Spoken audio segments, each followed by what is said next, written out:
Hello दोस्तों, स्वागत है आपका अपने चैनल लाइफ इजी है पे। इस वीडियो में हम बात करेंगे कॉमन एलिजिबिलिटी टेस्ट यानी सीईटी और एनआरए नेशनल रिक्रूटमेंट एजेंसी के बारे में।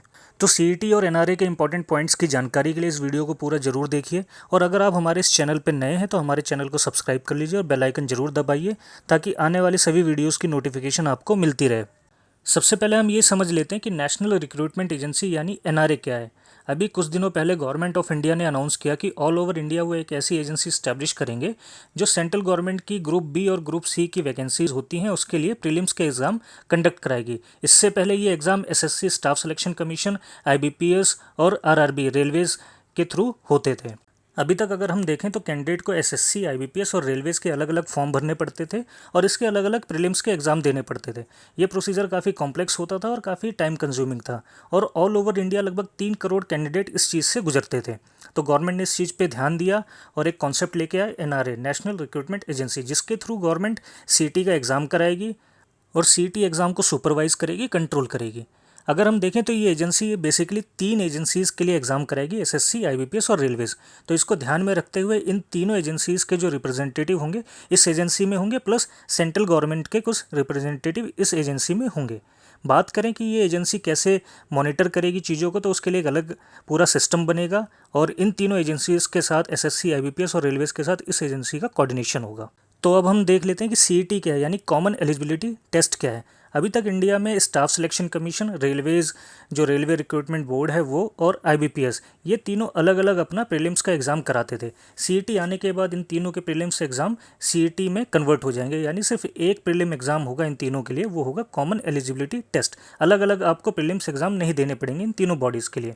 सीईटी एक कंप्यूटर बेस्ड एग्ज़ाम होगा। अब हम देखते हैं कि आफ्टर सीईटी आने के बाद, एनआरए आने के बाद, ये जो तीनों बॉडीज़ हैं इनका क्या रोल रहेगा और इनका क्या फ्यूचर होगा। तो अगर हम जैसा देख रहे हैं कि सीईटी एक प्रीलिम एग्ज़ाम है, इन तीनों एजेंसीज़ के लिए एक सिंगल प्रीलिम एग्ज़ाम होगा, वो सीईटी के नाम से होगा। बट जो फर्दर मेंस के एग्ज़ाम है या इनके टीयर 1 टीयर 2 के एग्ज़ाम है वो यही एजेंसीज़ कंडक्ट कराएंगी और सीईटी के थ्रू ये उन स्टेजेस के लिए सिलेक्शन करेंगी। अब हम ये समझते हैं कि आफ्टर सीईटी बच्चा आगे एसएससी, आरआरबी और आईबीपीएस में अप्लाई कैसे करेगा। जैसा कि अभी सीईटी का सिलेबस और एग्ज़ाम पैटर्न अनाउंस नहीं हुआ है, तो फॉर एग्जांपल हम ये समझते हैं कि सीईटी का एग्ज़ाम 200 मार्क्स का होगा। अब ये एजेंसीज़ अपना नेक्स्ट लेवल के सिलेक्शन के लिए यानी मेंस के लिए और टीयर 2 टीयर 3 के लिए अपना अलग अलग कट ऑफ निकालेंगे। अब इसमें जैसे आउट ऑफ 200 किसी बच्चे के 150 आए, लेकिन एसएससी अपना कट ऑफ निकालता है 160 का, तो वो बच्चा वहाँ पे अप्लाई नहीं कर पाएगा। यहाँ पे वो बच्चे अप्लाई कर पाएंगे जिनका सीईटी में 160 और मोर देन 160 आया है।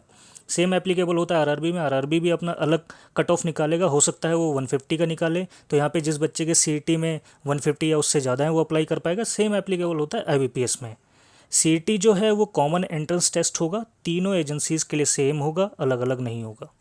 अब देश के हर एक डिस्ट्रिक्ट में एग्जामिनेशन सेंटर बनेंगे जहाँ पे सीईटी के एग्ज़ाम कंडक्ट कराए जाएंगे। इसके पीछे कॉन्सेप्ट ये है कि अब किसी भी कैंडिडेट को अपने डिस्ट्रिक्ट के बाहर जाके एग्ज़ाम ना देना पड़े, उस पर फालतू फाइनेंशियल बर्डन ना पड़े, उसको ट्रैवल ना करना पड़े और उसको कोई इधर उधर की फालतू की चीज़ें ना करनी पड़े। सीईटी के में जो आपके मार्क्स आएंगे, जो इसका रिजल्ट होगा वो आपका 3 साल के लिए वैलिड होगा। अगर आपका 150 मार्क्स आया है तो आप इसको अगले आने वाले 3 साल तक यूज़ कर सकते हैं।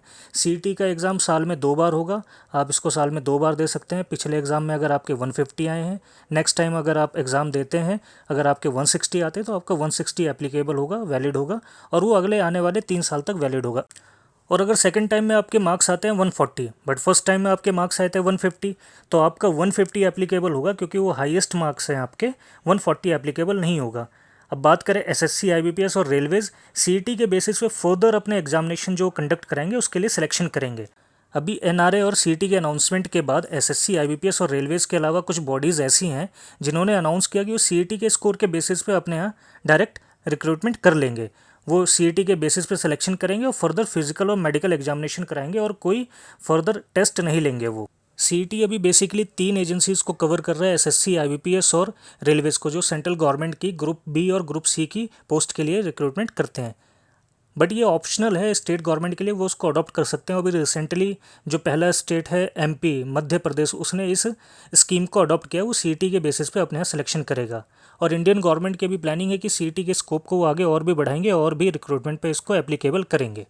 बात करें सीईटी में कितने तरह के एग्ज़ाम होंगे, तो अभी इसमें 3 लेवल के एग्ज़ाम होंगे, 10th बेसिस पे, 12th बेसिस पे और ग्रेजुएशन बेसिस पे।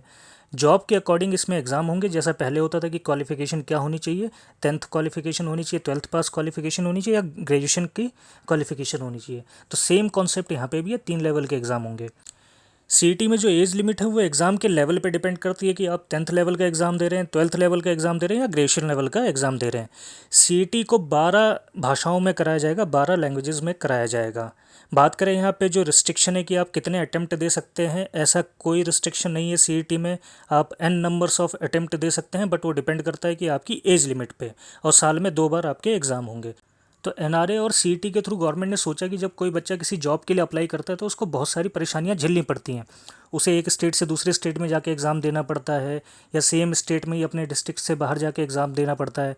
उस पर फाइनेंशियल बर्डन आता है। अगर वो किसी गरीब फैमिली से है तो पता नहीं वो उसको सपोर्ट कर पाएगा कि नहीं कर पाएगा। तो इन सब प्रॉब्लम्स को दूर करने के लिए गवर्नमेंट ने ये कॉन्सेप्ट को इंट्रोड्यूस किया है। आपको 10 तरह के फॉर्म नहीं भरने पड़ेंगे, आपको 10 तरह के एग्जामिनेशन फ़ीस नहीं देनी पड़ेगी। एक सिंगल आप प्रीलिम का एग्ज़ाम देंगे और आप बाकी सभी जॉब्स के लिए अप्लाई कर सकते हैं। तो दोस्तों, इस वीडियो में हमने एनआरए और सीईटी के बारे में डिटेल में बात की। तो अगर आपको ये वीडियो हमारी पसंद आई हो तो इसको लाइक करिए, शेयर करिए, और अगर आप हमारे इस चैनल पर नए हैं तो इसको सब्सक्राइब कर लीजिए, बेल आइकन जरूर दबाइए ताकि आने वाली सभी वीडियोज़ की नोटिफिकेशन आपको मिलती रहे। धन्यवाद।